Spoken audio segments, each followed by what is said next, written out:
I grew up hearing the same message from my family. I wasn't good enough.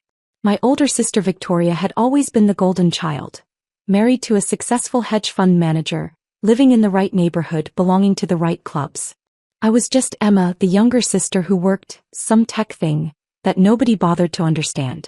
The pattern started early. When I was 12 and Victoria was 16, Mom would compare our report cards at dinner. Victoria's straight A's earned her a new car at 16. My straight A's earned me a nod and "that's nice, dear." When Victoria got into Yale, there was a celebration party with 200 guests. When I got into MIT, Dad said, "That's a good safety school," and went back to reading his newspaper.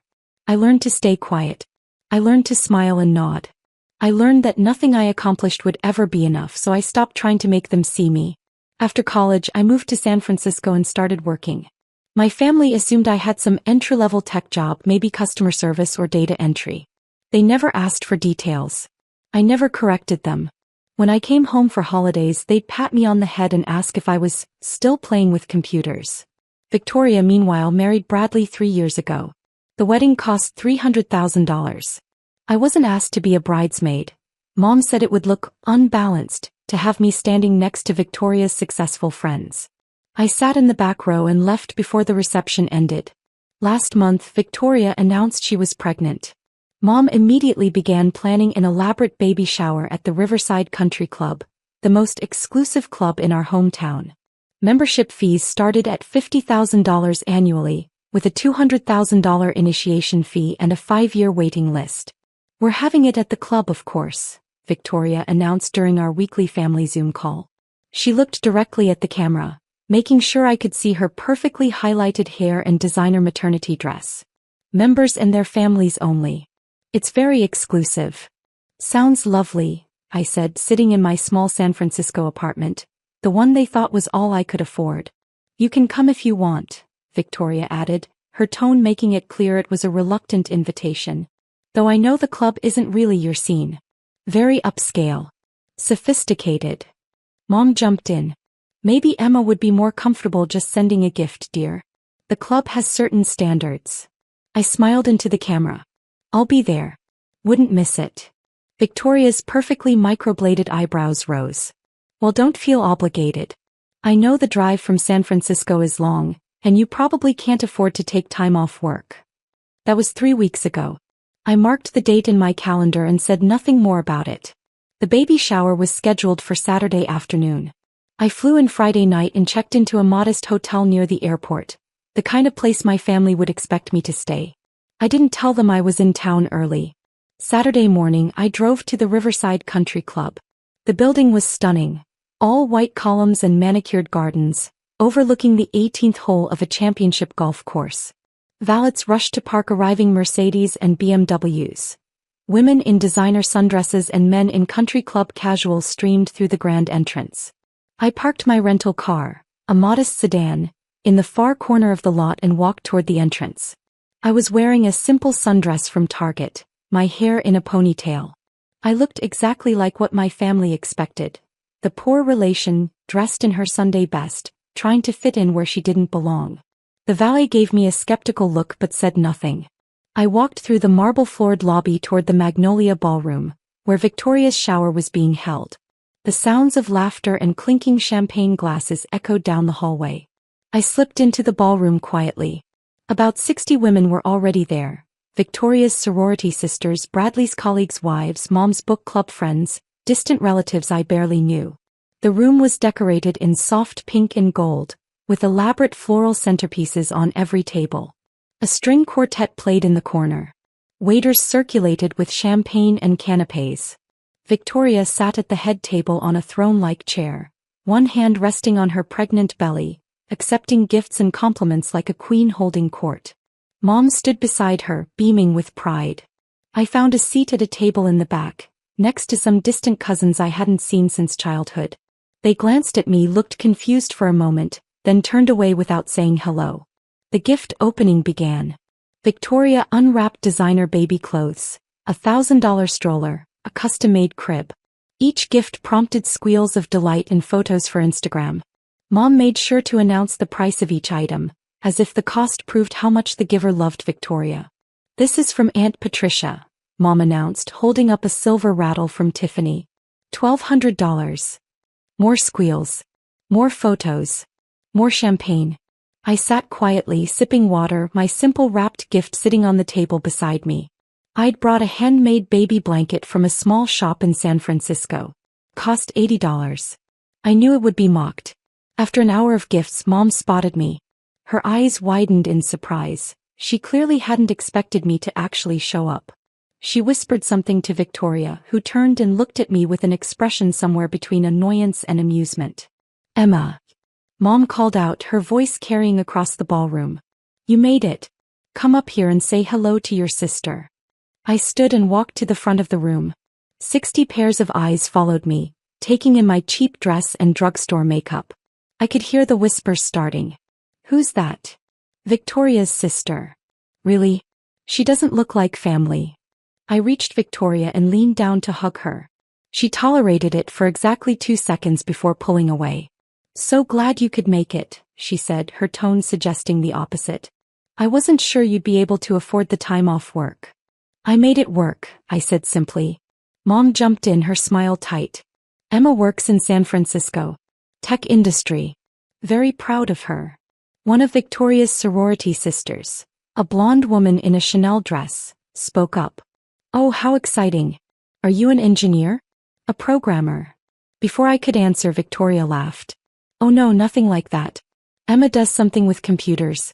We've never quite understood what. She patted my hand condescendingly. It's very sweet that she tries. The women laughed politely. I smiled and said nothing. Well, sit. Mom gestured for me to return to my table. We're about to have lunch. I started to walk back when Victoria's voice stopped me. Oh, Emma, before you sit down, I wanted to ask you something. I turned back. Victoria's eyes glittered with something cruel. Bradley and I have been thinking about joining another club. Somewhere even more exclusive than Riverside. The Platinum Reserve Club downtown. Do you know it? I nodded. I knew it very well. The membership fees are quite steep, Victoria continued, making sure her voice carried to the entire room. $75,000 annually, plus a $400,000 initiation. But Bradley thinks we should apply. She paused dramatically. Of course, it's probably more than you make in several years, but isn't it wonderful that Bradley can provide that kind of lifestyle? Very wonderful, I agreed quietly. I mean, no offense, but you probably couldn't even afford the basic membership here at Riverside. Victoria laughed, gesturing around the ballroom. The initiation fee alone is $200,000. Can you imagine? Mom laughed too, a little nervously. Now Victoria, be nice. But Victoria was on a roll. I'm just saying it must be hard for you seeing how well Bradley takes care of me. Seeing all this. She gestured at the elaborate decorations, the expensive gifts, the designer-dressed guests. Knowing it's so far out of reach for you. The room had gone quiet. Everyone was watching. This was the entertainment. Watching Victoria put her poor sister in her place. I looked at her calmly. You're right. It's very impressive. Victoria smiled, satisfied. I'm not trying to make you feel bad. I just think it's important to be realistic about your station in life. You know, some people are meant for country clubs and some people are meant for public parks. A few women giggled. Mom's face was turning red, but she said nothing to stop it. You can't even afford the basic membership, Victoria said louder now, playing to her audience. I mean, be honest with yourself, Emma. When was the last time you even stepped foot in a place like this? I smiled. This morning, actually. Victoria blinked. What? I was here this morning. Had some business to discuss with the management. Mom frowned. What are you talking about? Stick to your public parks, dear. Mom suddenly interjected, trying to redirect. Places more suited to your budget. This lifestyle isn't for everyone. I nodded slowly. You're absolutely right, Mom. Not everyone belongs here. I picked up my purse and turned to leave. As I walked toward the ballroom exit, I could hear Victoria's triumphant laughter behind me, her friends joining in. Someone said something about knowing your place. Someone else mentioned how sad it must be to be the unsuccessful sibling. I walked through the lobby with my head high and left through the main entrance. The valets looked away as I passed. I got in my rental car and drove away from the country club. But I didn't go far. I pulled into a coffee shop parking lot 2 blocks away and waited. At 10:47 a.m. on Sunday morning, my phone rang. Miss Chin. It was Richard Morrison, the general manager of Riverside Country Club. I'd hired him myself 6 years ago. Good morning, Richard. I just wanted to confirm, you want to proceed with the membership cancellations? All of them, I confirmed.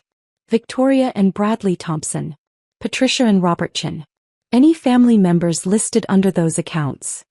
Including your mother's individual membership? Especially my mother's individual membership. There was a pause.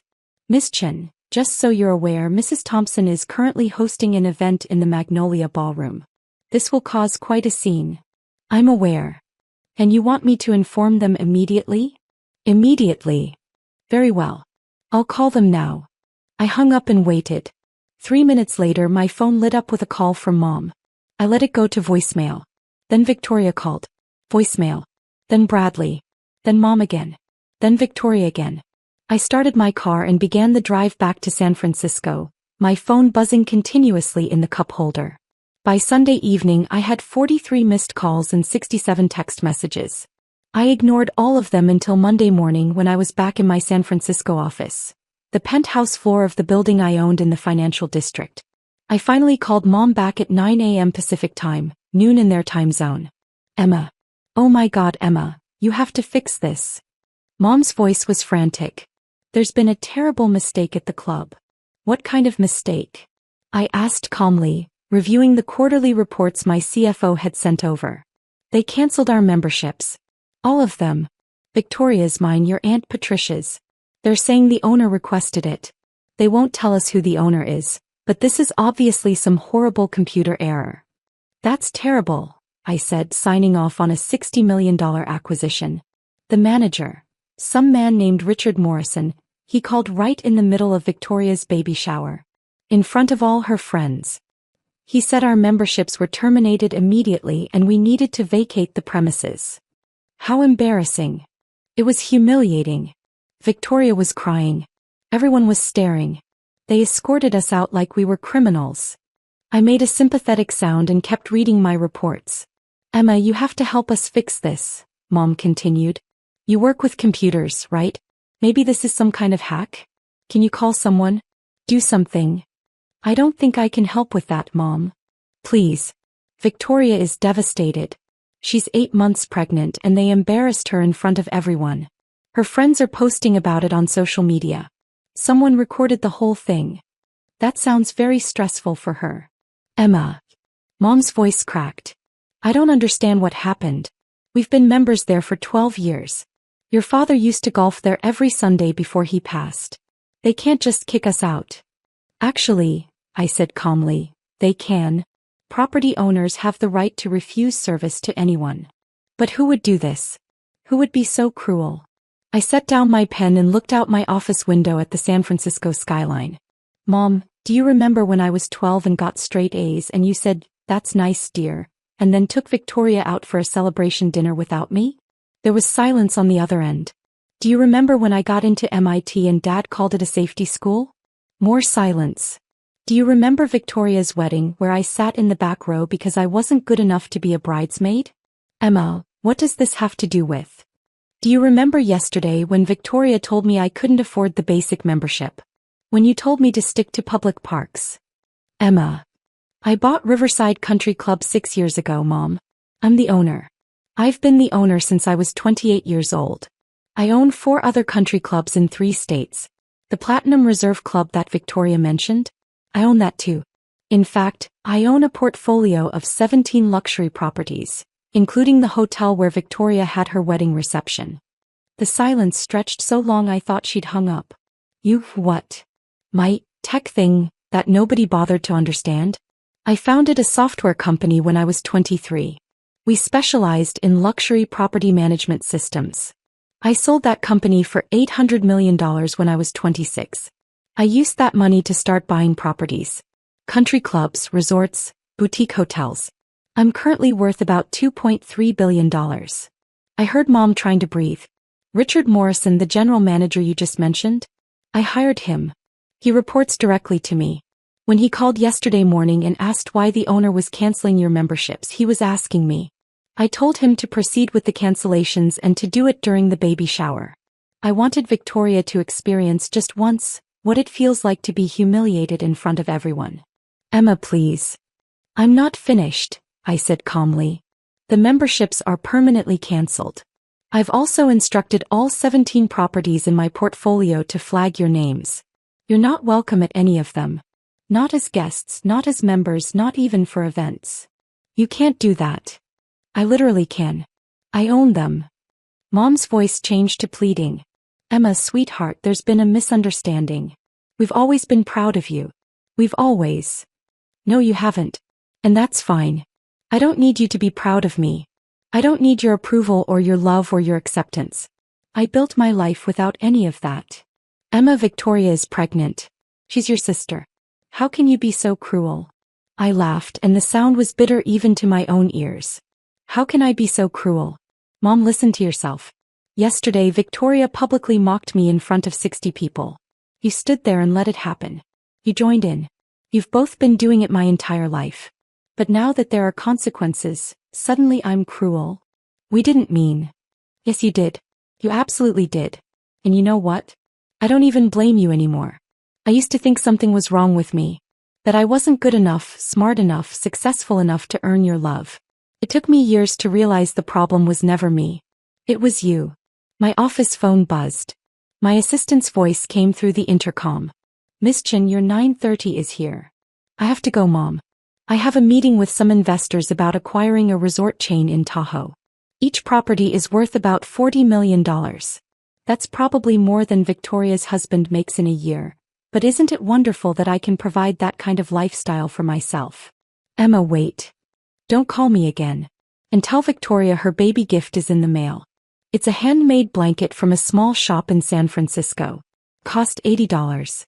I'm sure she'll hate it, but maybe her daughter will appreciate it someday when she's old enough to understand that price doesn't equal value. I hung up. My phone immediately started ringing again. I blocked Mom's number. Then Victoria's. Then Bradley's. Tuesday morning, I received an email from Aunt Patricia.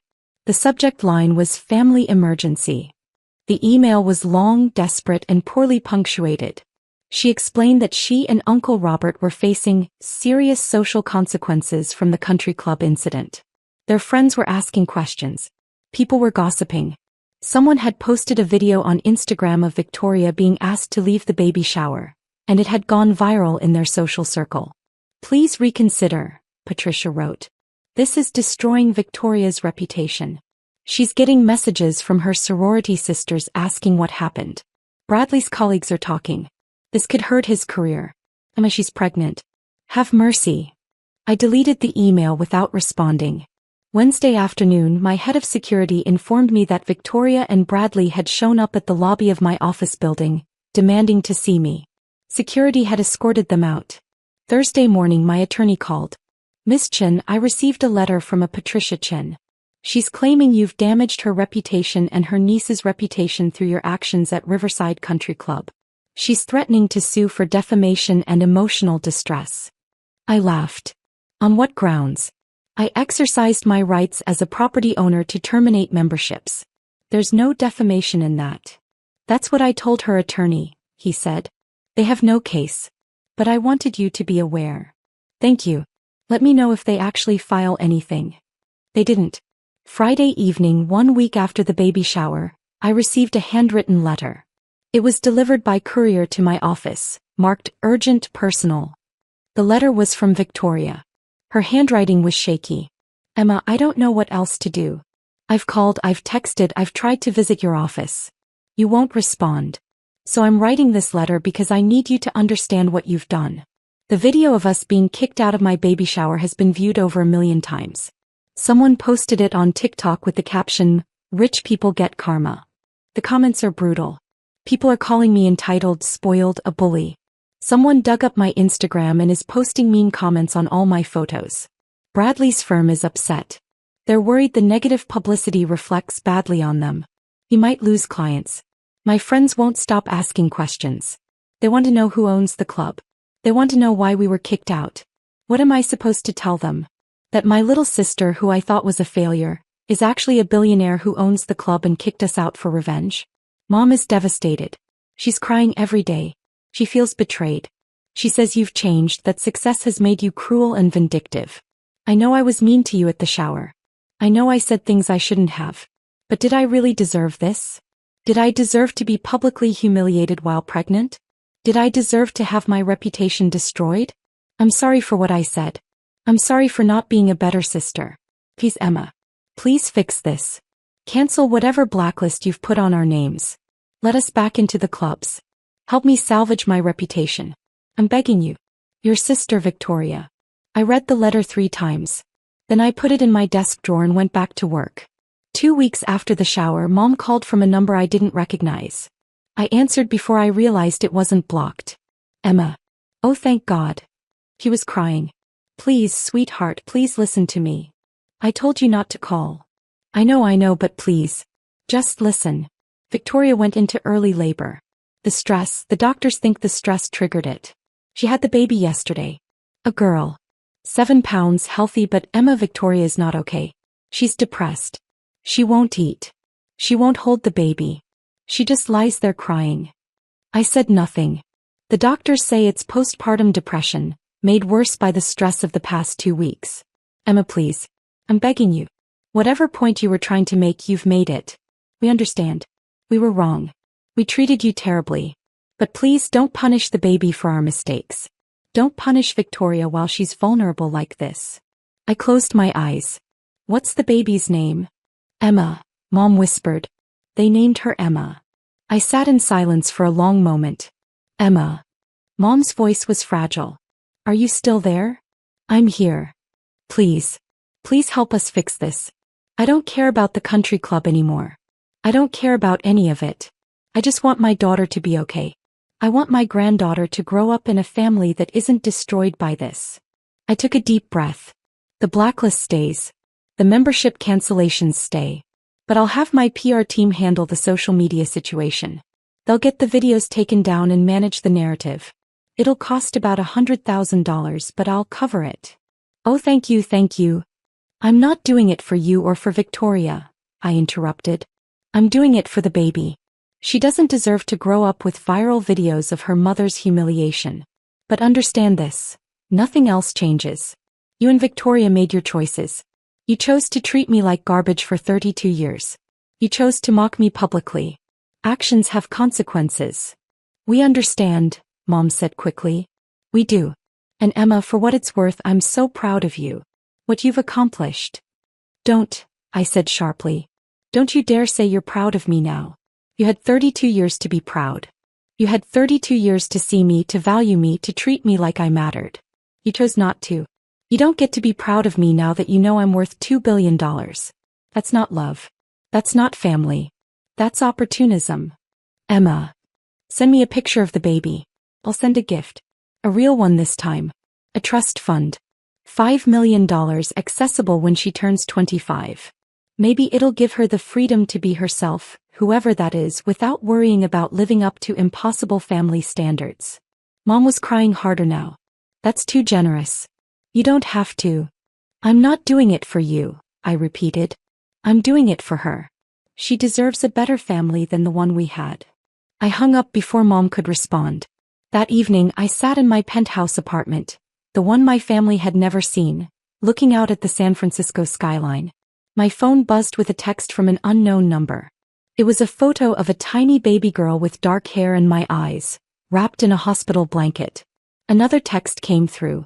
Her full name is Emma Patricia Chin Thompson. Thank you for the trust fund. Thank you for everything.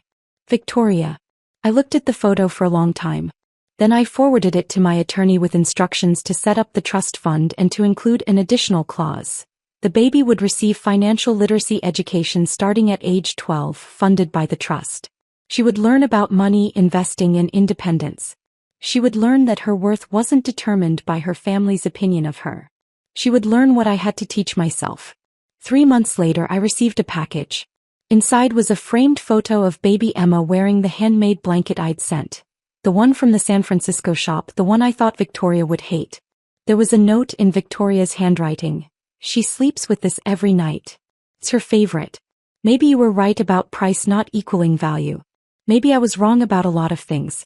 I'm sorry I didn't see you before. I see you now. I put the photo on my desk right next to the Forbes magazine from 6 years ago. The one with my face on the cover, the one that said, Tech Prodigy Turned Property Mogul. How Emma Chin Built a Billion-Dollar Empire. The one my family had never seen because they'd never bothered to look. I returned to work, managing my 17 properties, planning my next acquisition, living my life. The life I built without them. The life they never believed I could have. And every morning I walked into my office at Riverside Country Club, the one I still owned, the one they could never enter again, and I smiled. Because I finally understood. Their inability to see my worth was never a reflection of my value. It was a reflection of their vision. And I didn't need their approval anymore. I never had.